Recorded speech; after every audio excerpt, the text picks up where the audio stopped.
yeah, hello everyone, and thank you for coming along today. We're really excited to be here to share the research that we've been doing alongside TrustLinks for the last year or so.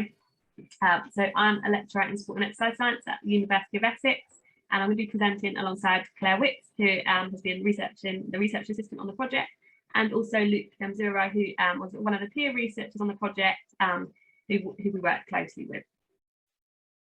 So just initially to provide a bit of research context to the work that we've been undertaking.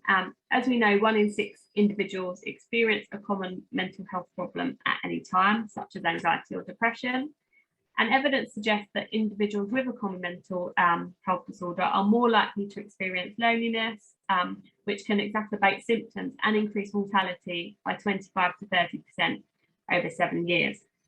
So loneliness and isolation are very strongly linked to mental ill health, and the adverse effects are further increased by this. We know that common treatment approaches for common mental health problems include antidepressants and psychological therapies, but their evidence around their effectiveness suggests that it may be limited. So, for example, a recent study found that antidepressants may only be effective at treating severe depression when compared to a placebo. So these types of approaches may not be applicable for all groups.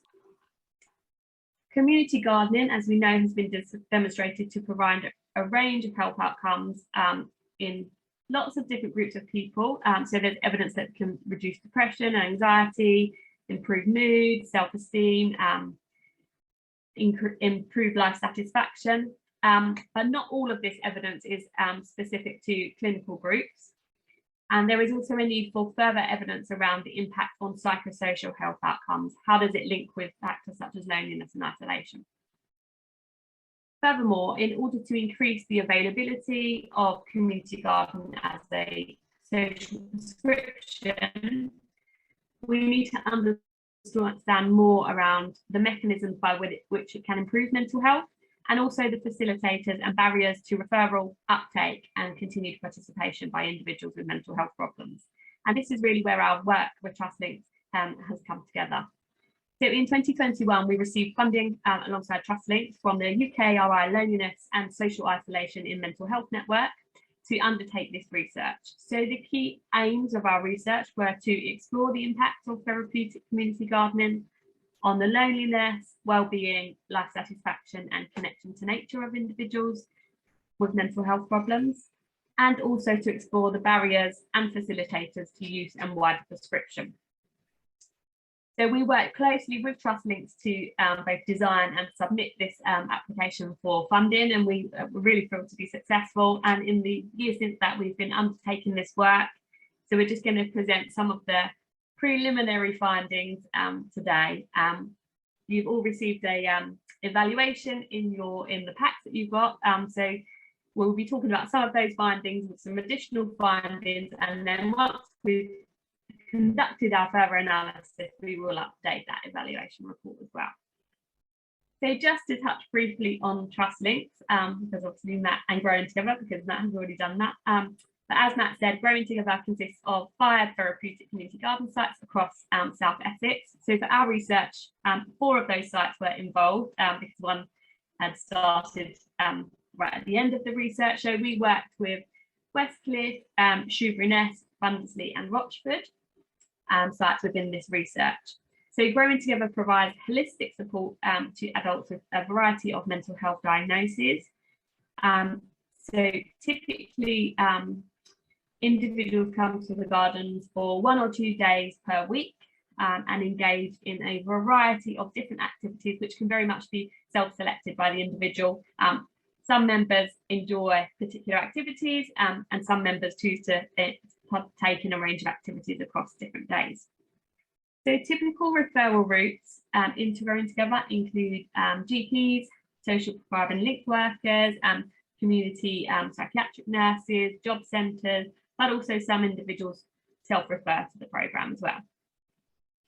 When members are at the gardens, they are supported by mental health support staff, gardening staff and members of the public who volunteer to support members and support working on the gardens. So there's a whole host of opportunities for social interaction and support when at the gardens, and they're very, community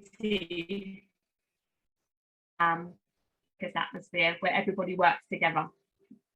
So our methods for our funded study involve a number of different activities. So firstly, we worked with Growing Together staff to collect survey data from Growing Together members across 3 different time points. So our data collection ran between May 2021 and January 2022. So approximately 8 to 12 weeks apart, we conducted 3 different surveys, and those surveys asked participants questions such as how long they'd been attending, how regularly they'd been attending, what they felt was the most important thing about their attendance at the garden. So for example, was it the physical activity, the social interaction, or the nature? And we also asked we used some standardised scales. So we used the short form Warwick Edinburgh Mental Wellbeing Scale to establish members' wellbeing. We also used standardised measures of loneliness. So that included social and emotional loneliness. We measured nature connection. So a whole host of different measures at those 3 time points. And we had 54 members complete those questionnaires across those time points. We then also conducted semi-structured interviews with a range of stakeholders involved in the Growing Together. And that was from referrals, so social prescribing link workers, all the way through to actually running the garden, so trust link staff, garden volunteers. So we conducted 13 interviews, and the questions in these interviews were focused around the reasons for referral, the potential barriers to referral and continued engagement, and what the stakeholders felt. We also undertook some focus groups, so some group. I hope you can hear me all right, because it's just popped up saying my connection is unstable. Okay. So we undertook some focus groups, 1 focus group at each of the garden sites with garden members. So we had 20 members from across the 4 garden sites, and the members were individuals who had been attending for a variety of different time periods and had various different mental health diagnoses. So these focus groups ask members about their experience of coming to the gardens, what are the factors that really facilitate attendance and support them continue to attend. And these focus groups were led by our peer researchers who had lived experience of mental ill health. So they were leading these focus groups along with Claire, the researcher on the project, and this was an incredibly valuable thing because it really facilitated engagement and open discussion between members. That was incredibly valuable to the feedback that we've received, and Luke will tell you a bit more about his experience in a few slides time. So now I'm just going to briefly run through some of the results that are in the Growing Together evaluation. And these were all focused around the surveys that we conducted with members and the kind of quantitative and the numerical data that we've collected. And then Claire will talk to you about the interview and focus group data. So in order to track participants' changes in wellbeing over time, we combined our data with wellbeing data that has been routinely collected by TrustLink as members join Growing Together. So our wellbeing data captured participants perhaps when they've been attending for a few months up to a few years. So we combined that with the wellbeing data that represents their wellbeing when they first joined the programme. We then conducted some statistical analysis to explore changes in wellbeing across 3 different time points, one of which included a baseline measure. We also looked at how wellbeing across those time points differed by gender and age groups, where we split individuals to be above and below 50 years of age. We also at this stage have conducted preliminary analysis on life satisfaction data. So we asked all participants to rate their life satisfaction. at the 3 different time points of our UKRI evaluation. So that does not necessarily reflect life satisfaction when people join the programme, but just at those 3 time points. So we've also looked at how that has changed over time. And finally, we've just looked at how wellbeing has changed from pre to during COVID scores to explore actually how has this benefited people during a time when we know that wellbeing has really deteriorated nationally. So in terms of wellbeing, what we have on this figure here is we have our baseline wellbeing measure. So this is wellbeing of average wellbeing of participants when they first joined Growing Together. And then we have 2 further follow-up time points, which would typically, the first follow-up time point was typically on average about a year after the baseline measure. So what we actually found was that there were statistically significant increases in wellbeing at follow-up 1 and follow-up 2 when compared to baseline. So those scores are statistically significantly higher than baseline measures. We also compared the baseline follow-up 1 and follow-up 2 measures to the UK normative score on the short form Warwick Environmental Wellbeing Scale. And we found that whilst at baseline, members' wellbeing was significantly lower than the UK national average, at follow-up 1 and follow-up 2, the wellbeing scores were equivalent to this UK national average. So not only has Growing Together increased wellbeing, but it's increased it to a level which is equivalent to the UK average, and it's been maintained at this level across time points. In this table here, which again is in your evaluation pack, we have changes in wellbeing scores by different demographic groups. We know that demographic variables can influence wellbeing and changes in wellbeing over time. So in terms of gender, what we actually found was that at baseline, there were no statistically significant differences between males and females. And whilst in both groups, scores did increase over time, you can see here from the mean scores that the increases in the male groups were larger than in the female groups. In fact, there's a bit more there's an increase at follow-up 1, and then we have a bit of fluctuation here at follow-up 2. And at follow-up 1 and follow-up 2, males had statistically significantly higher wellbeing than females. Here, our kind of hash sign indicates that the values are significantly lower than the UK population norm. So at baseline, for both males and females, the scores were significantly lower than the UK national average. But actually for males, this was not the case for follow-up 1 and 2, whereas female scores remain slightly below the UK national average at these points. And then we've split our data by age. So we have about half the participants under and over 50. So we have a good age spread of participants. And what we found, there were no differences across age between any of the time points.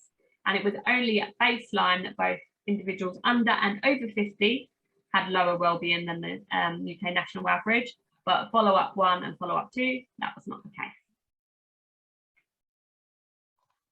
And finally, in terms of wellbeing, we took for all participants that had a baseline score from before the onset of the coronavirus pandemic, we conducted a comparison between that baseline score and the first wellbeing score that was collected during the coronavirus pandemic and ongoing restrictions.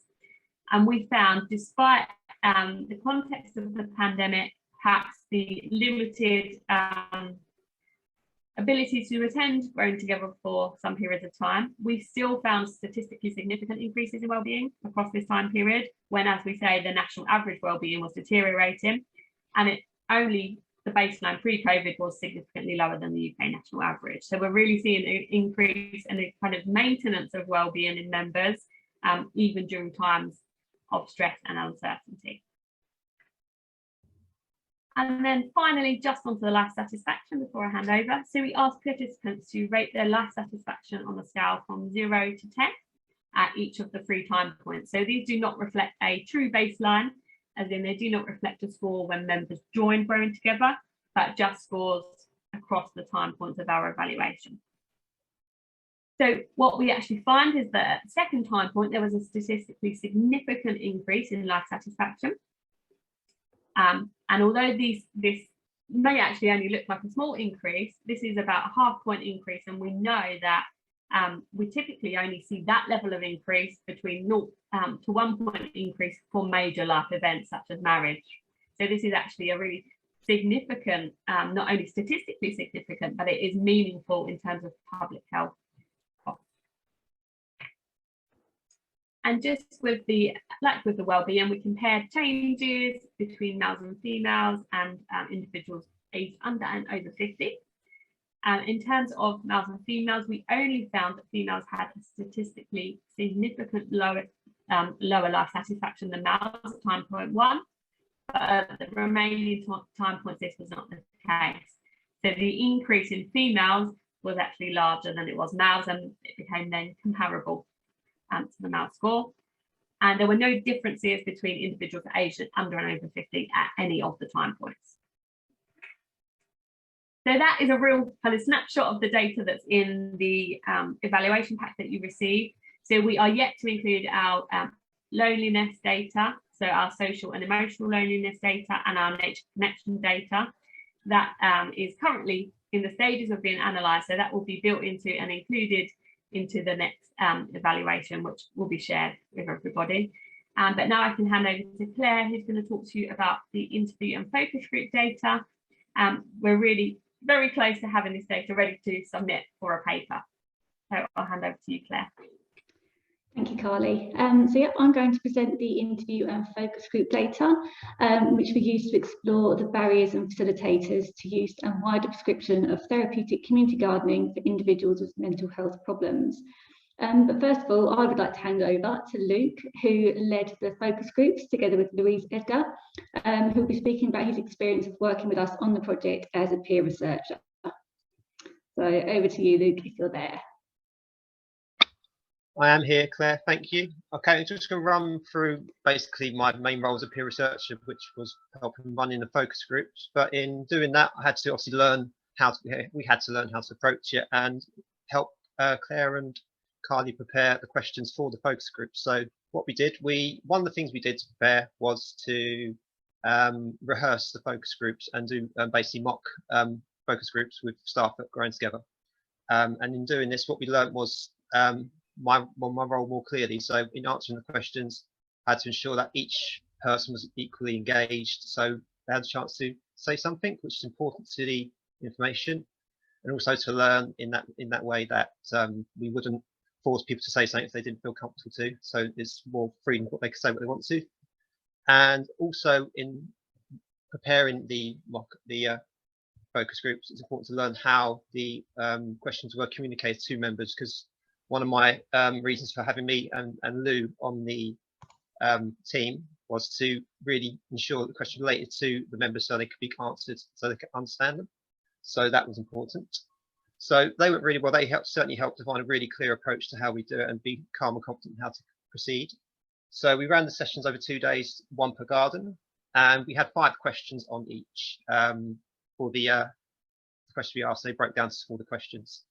And an important element to in asking the questions was to ensure that Claire had time to ask further questions in the process, because we had a lot of time, about roughly an hour per session, and allowed also time in between sessions to understand how the sessions were running. And one of the challenges that we found was the questioning, funnily enough, was sort of similar for some of the were yielding similar replies. So we reviewed at each session. We had a review end of session, see how it went, and we adjusted the questions there and then. So, and that was actually very impactful, because having simple changes to how they were worded really impacted how we could ask further questions and get the information we wanted out and needed, or any information out of any of the participants. So that proved fairly useful. And yes, and other things to say was, sorry, hold on a second.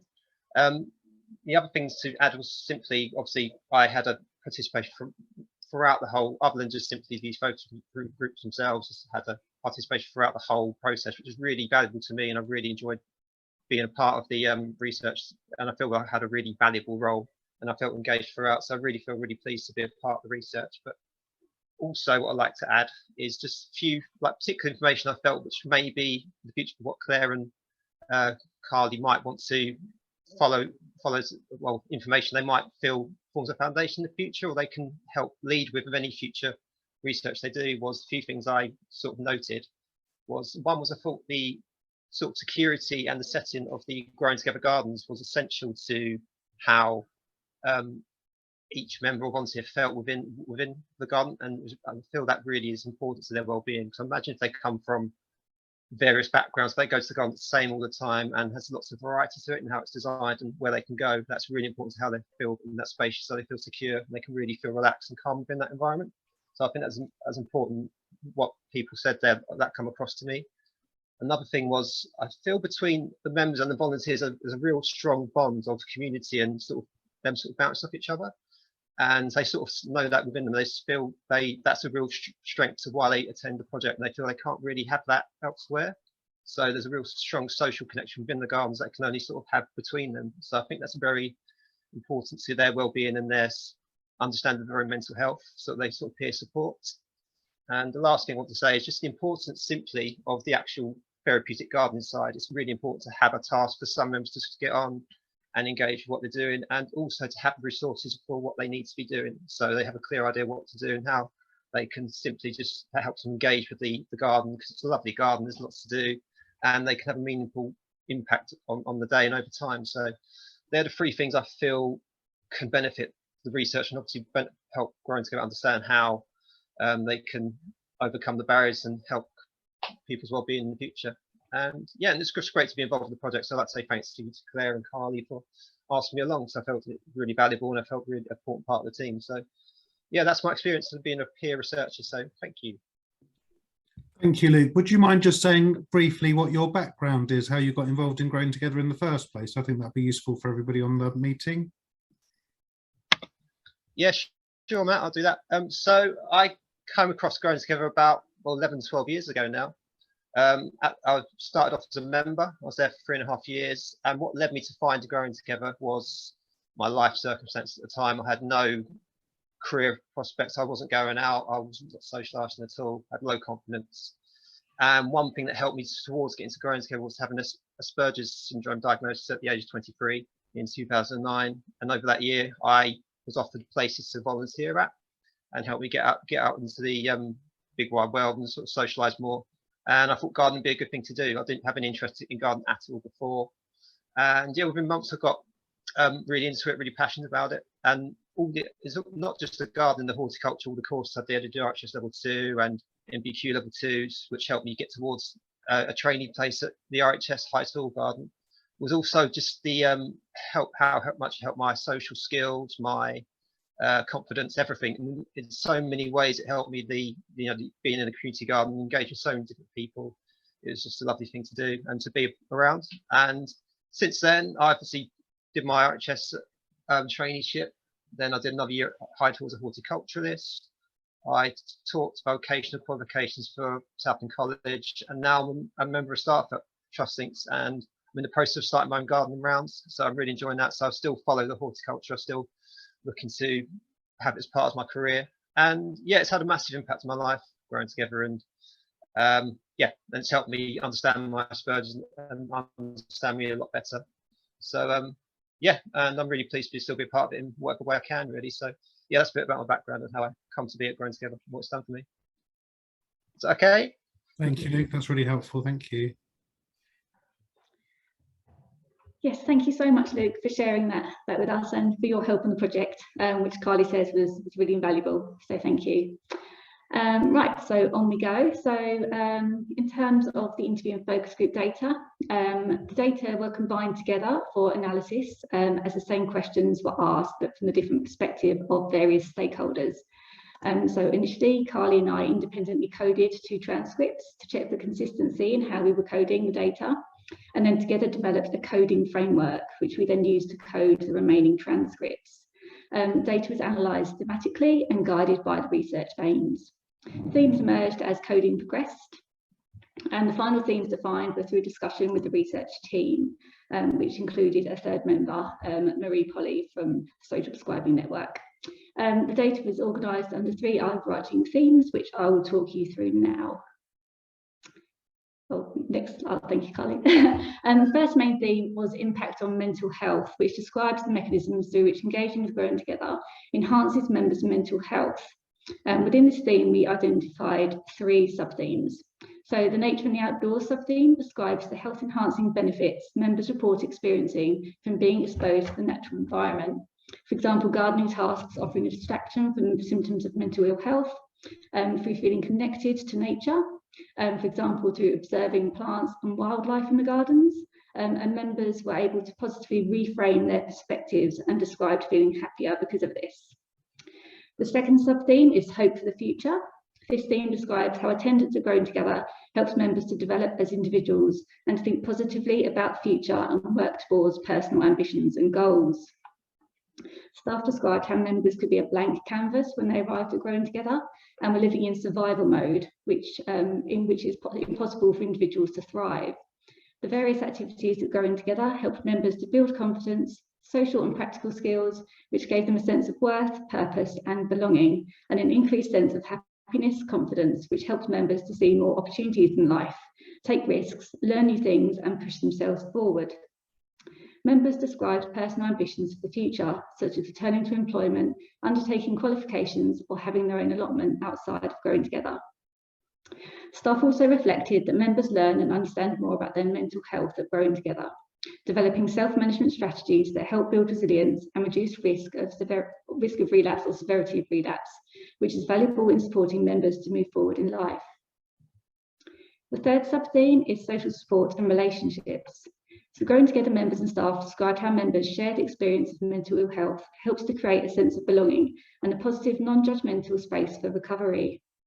Members and staff described the gardens providing opportunities for members to be their authentic selves and experience friendship and acceptance. This gives members the confidence to build social relationships in and outside the gardens. The relationships members establish with the wider community, for example through open days and selling produce, also helps to build social cohesion. The second main theme was facilitators. Thank you, Carly, which describes factors that facilitate referral, initial engagement and continued attendance at Growing Together. The first sub-theme was the holistic approach of Growing Together. So stakeholders interviewed described a range of potential benefits from attending Growing Together, including physical activity, social support and being outside in the natural environment, with exposure to nature, fresh air and vitamin D perceived as beneficial for health. Members are supported with various aspects of their lives, including opportunities for developing life skills, vocational training, and support accessing additional health and social support services to ensure the health and well-being of the whole person. The second sub-theme is flexibility and inclusivity. Growing Together is person-centred, and members have choice and flexibility in how they engage with the service. This includes which activities they engage with and no fixed duration of attendance. Some members choose to take on specific tasks, such as cutting the grass, while for others, the way in which they engage in the gardens depends on how they feel on any given day. Members know they'll be accepted regardless of how they're able to engage with the project. The third main theme is barriers, which describes factors that create barriers to referral, initial engagement or continued attendance at Growing Together, with the first sub-theme being awareness. Stakeholders commented on the need to raise awareness of Growing Together. For example, social prescribing link workers felt that knowing more about the full range of services and support available would help them to sell or match individuals to the service. And this was particularly important where individuals being referred did not have a prior interest in gardening. The second sub-theme was accessibility. Factors such as the physical locations of gardens can prohibit engagement, particularly for individuals without their own transport. Link workers shared that many individuals could not afford public transport or felt unable to use it due to their mental ill health. Health status is also a barrier to engaging with the service. Physical health conditions can limit engagement with the garden activities, and declines in mental health or changes to medication can cause members to disengage for periods of time. So the conclusions drawn from our analyses to date, and this is the qualitative and quantitative data, include attending Growing Together has a significant impact on members' mental health, well-being and life satisfaction. To support referrals, uptake and attendance at community gardens, a holistic, flexible and inclusive approach is recommended.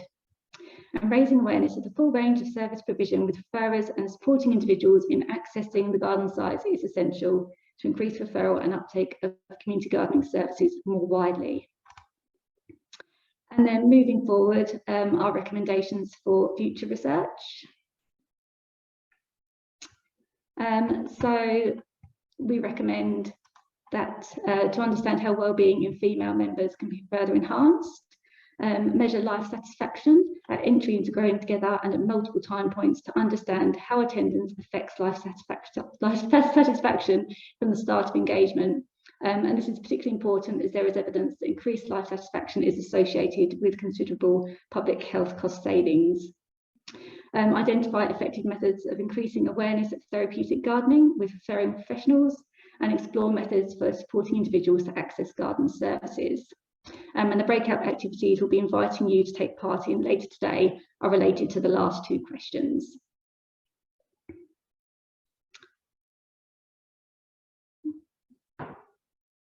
Next slide, Carly, please. So, yep, thank you very much for listening, and we'd welcome any questions. And just finally, we'd like to thank and acknowledge the funders of this research, the Loneliness and Social Isolation in Mental Health Research Network. Thank you very much.